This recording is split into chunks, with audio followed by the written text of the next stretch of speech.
I'm going to be moving around a little bit though, okay?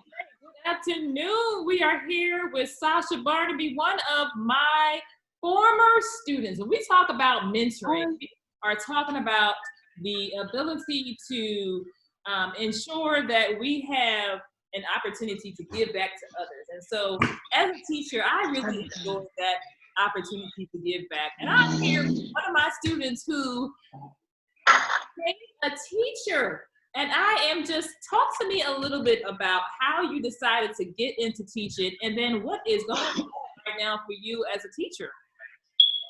So I became a teacher accidentally, to be honest.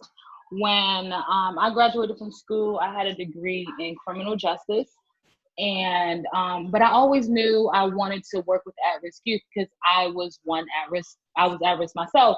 And I wanted to be a mentor, just like, you were, Ms. Stewart, to a student that didn't know their way or was trying to figure it out or felt like everything was on their shoulders and, there was you didn't see no clear path of anything.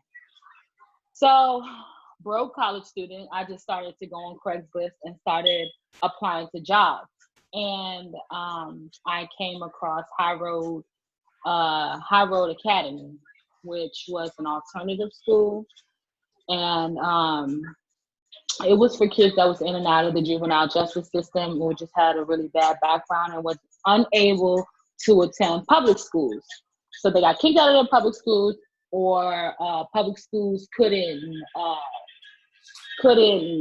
service them at all. So they were in that population. And I was a teacher's assistant. And so while being a teacher's assistant, I started to see like how teachers teach and like how some teachers can't teach and how it just different ways and strategies how you can get a kid that's really off the chain, right? Because I was one of those off the chain students. Like you had to really engage me in order for me to, want to learn, or even you had to show that you even cared. And so in that school, a lot of the kids were like pushed to the wayside or whatever. But I was able to they gravitated to me, like 3 or 4 students. And so I was able to help them get into college, fill out college applications, even show them that like, even though you're from Southeast DC and like people think that you can't do it, like you really can.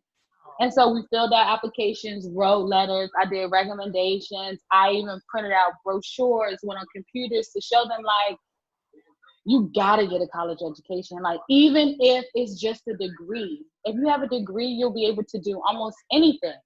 And I had to show them, here I am, fresh out of college, degrees in criminal justice, and I'm in education.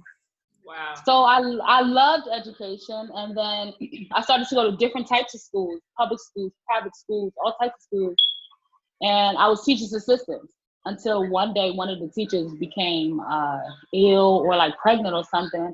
And I was her teacher's assistant and I had to take over the class for the rest of the school year. And I was like, I could do this. Wow. Amazing story of how you transitioned from being an at-risk youth to motivating, helping, and encouraging at-risk youth to follow in your footsteps, to go to college. I remember attending your graduation from University of Maryland, Eastern Shore. That was important. Yeah. So I stayed connected. We connected first in track when I was teaching food science. And so I thank you for your commitment and your visionary leadership, able to continue with your passions and to motivate others. And that's what we're going to be talking about today in Jeneen Cares, the foundation or organization or community group, just looking at how can we connect and strengthen our resources that already exist, that are already working to do the best for our students, and work together and identify what other supports just from our own community that can assist our school district, either here or wherever you live, in making, strides and supports for our students. So join us today. We will be live at 3 o'clock. If you have the link, please join us, and we look forward to speaking to you then. Stay safe.